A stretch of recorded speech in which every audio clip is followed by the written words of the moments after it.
প্রথমত দেখেন টি-20 সিরিজ যেহেতু আছে সেটা সিলেটে হবে এবং আমি বলবো ওয়ার্ল্ড কাপের আগে এই সিরিজটা আমাদের জন্য খুব ভালো একটা প্রিপারেশন হবে, কারণ এর আগে যতগুলো ওয়ার্ল্ড কাপ খেলেছি এর আগে আমাদের কোনো ওয়ার্ল্ড কাপের আগে আমরা ইন্টারন্যাশনাল সিরিজ ওইভাবে পাইনি, বাট এবার পাচ্ছি। সো এটা আমাদের টিমের জন্য বলবো একটা বড় অপরচুনিটি নিজেদেরকে ওয়ার্ল্ড কাপের আগে প্রিপেয়ার করা। আপনাদের দলটা কেমন মানে স্ট্রং এবার শ্রীলঙ্কার সাথে যে ম্যাচটা খেলতে যাচ্ছে সেই ম্যাচে আপনারা যে স্কোয়াড ঘোষণা করেছেন সেটা আসলে কতটা শক্তিশালী মনে করছেন এবং পুরো এক্সপেকটেশনটা কি আসলে প্রিপারেশনটাও কেমন? 2025-এ আপনারা মুখোমুখি ছিলেন, তারপরে হয়তো মাঝখানে হয়নি, সেবারে প্রস্তুতি ম্যাচে হয়তো আপনারা ছিলেন।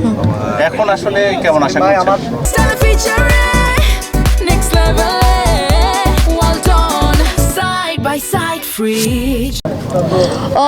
প্রথমত হচ্ছে যে বলবো যে শ্রীলঙ্কার এগেনস্টে আমাদের যে টিমটা দেওয়া হচ্ছে আমি বলবো যে সিলেকশন যারা ছিলেন তারা খুব চিন্তাভাবনা করে দিয়েছেন, ট্রাই করেছেন যে যেসব প্লেয়াররা আসলে সামনে টি-20 ওয়ার্ল্ড কাপেও খেলবেন তাদেরকেও এই জায়গায় একটা ঝালিয়ে নেওয়ার একটা সুযোগ।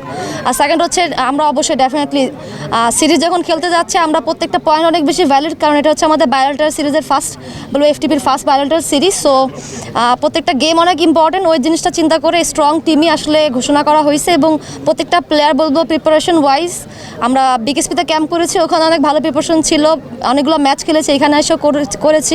সো সব মিলে ভালো প্রিপারেশন। এখন মাঠে আসলে প্লেয়াররা আসলে নিজেদেরকে কিভাবে উজাড় করে দিবেন এবং কতটা দিতে পারবেন পারফরমেন্সটা ইন্ডিভিজুয়ালি বলবো মানে পার্টিকুলার ডেটা অনেক বেশি ইম্পর্টেন্ট থাকবে।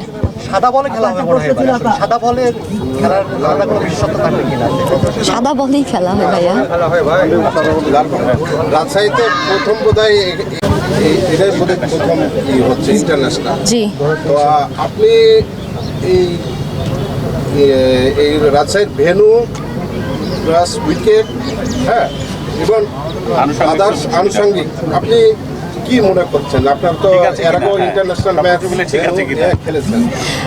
প্রথমত দেখেন এখানে রাজশাহীতে ফার্স্ট টাইম আমরা ইন্টারন্যাশনাল খেলতেছি, আর এর আগে আমরা অনেক ডোমেস্টিক ম্যাচেস এখানে খেলেছি। এখানে বলবো যে উইকেট অনেক ভালো সলিড থাকে, ব্যাটিং ফ্রেন্ডলি থাকে, প্লাস হচ্ছে বলবো যে আউটফিল্ড এবার একটু বেশি মনে হচ্ছে যে কমফোর্টেবল হবে না, বাট স্টিল ওয়েদারও একটা ফ্যাক্ট থাকবে।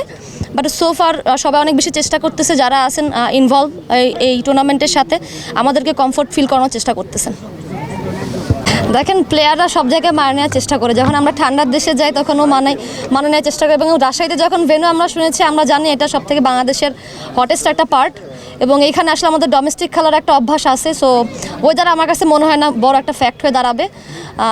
আর সবথেকে বড় কথা যে উইকেট আমরা সবসময় বরাবরই উইকেট অনেক ভালো পাই রাজশাহীতে, এবং বলবো ফ্যাসিলিটি ওয়াইজ বলেন হ্যাঁ কিছু লিমিটেশন তো ডেফিনেটলি আছে, যেহেতু ইন্টারন্যাশনালি বলবো যে ইন্ট্রোডিউস করানো হয় না এই ভেন্যুটাকে, বাট স্টিল ইমার্জিং কিছু ম্যাচেস এখানে ছেলেরা খেলে গেছে, এবং সো ফার তারা আসলে জানে কীভাবে জিনিসটাকে হ্যান্ডেল করতে হয়।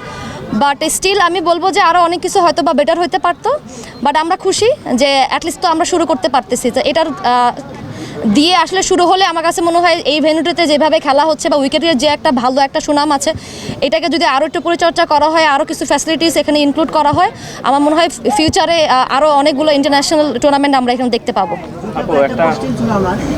মিরপুরে আমরা সচরাচর স্লো এবং স্পিন বান্ধব উইকেট দেখে থাকি, রাজশাহীর উইকেটটা ফ্ল্যাট। আপনারা সামনে যে বিশ্বকাপ খেলতে যাবেন ইংল্যান্ডে, সেখানকার প্রায় সিমিলার উইকেট, এখানে 300 স্কোর করা সম্ভব। সেক্ষেত্রে আপনারা এই সিরিজটাকে কতটা গুরুত্ব দিচ্ছেন এবং বিশ্বকাপের প্রস্তুতি হিসেবে আর কোনো খেলা নাই আপনাদের এরপরে, সেটাকে একটু যদি বলছেন। প্রথমত আমাদের আসলে চাওয়াটা এরকম ছিল যে যেহেতু আমরা ইংল্যান্ডে যাব খেলার জন্য, সো ওইখানে আসলে উইকেটগুলো ব্যাটিং ফ্রেন্ডলি বেশি হয়। কিছু কিছু জায়গা আছে যে ভেন্যুগুলো ওখানে আসলে স্পিনটা অনেক বেশি হেল্প করে টিমগুলোকে, সো আমরা ওটা চাইনি। আমরা চেয়েছি যে একটা ভালো ফ্রেন্ডলি ট্র্যাক যেখানে ব্যাটাররা আসলে কমফোর্টেবলি ব্যাটিং করতে পারবে, রান আসবে, কারণ রান করার হ্যাবিটটা অনেক বেশি ইম্পর্টেন্ট। অনেক সময় এটা উইকেটের জন্য হয় না, বাট আমার কাছে সোফা মনে হয় যেভাবে রাশিয়ার উইকেট আসলে যেভাবে রিয়্যাক্ট করে ব্যাটারদের জন্য খুব ভালো সেটা। আর আমি চাইবো যে দুই পক্ষ থেকে অনেক বেশি রান হোক, কারণ রান যখন হবে তখন আসলে দর্শকরা মাঠে আসবে, মানুষ আসলে খেলা দেখে পছন্দ করবে। এই যে যেহেতু ইন্টারন্যাশনাল ম্যাচ ও যেসব মাঠগুলো আছে, বিশেষ করে আঞ্চলিক যে মাঠগুলো, সেগুলোকে যদি আরও কার্যকরী ভূমিকা নেওয়ার জন্য যদি অ্যাক্টিভ করা হয়, সেক্ষেত্রে নারী খেলোয়াড় যারা আছে নতুন, সেই মুখগুলো আবার ফিরে আসবে কিনা, এই ক্ষেত্রে আপনার পক্ষ থেকে কোনো প্রস্তাবনা থাকবে কিনা?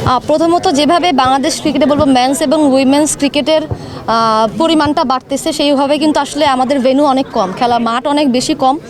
আমি বলবো যে সেই ক্ষেত্র থেকে চিন্তা করলে কিন্তু আমরা যারা ঢাকার বাইরে আসলে আমাদের চিন্তা করা উচিত যে এই মাঠগুলোকে আরও পরিচর্যা করা, কারণ যদি খেলার পরিমাণগুলো বাড়তেছে এবং আসলে প্রত্যেকটা ভেন্যু কিন্তু চায় যে সেখানে আসলে খেলা হোক।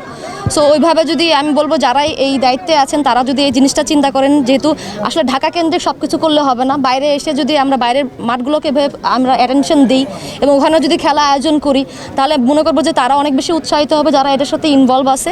এবং যেভাবে হচ্ছে আমি বলবো যে মেন্স এবং উইমেন্স যারা আসলে অনেক ইয়াং প্লেয়াররা যারা হচ্ছে রেগুলার প্র্যাকটিস করে, তাদের ডিভিশনে বলেন, যাদের জেলাতে বলেন, তারা যখন আসলে এরকম ফ্যাসিলিটি দেখবেন এবং দেখবেন যে রেগুলার বেসিস ইন্টারন্যাশনাল গেম হচ্ছে বা ডোমেস্টিকগুলো হচ্ছে, তখন আসলে তাদের স্পৃহাটা আরও বেশি বাড়বে, তারা অনেক বেশি ইন্সপায়ার হবে।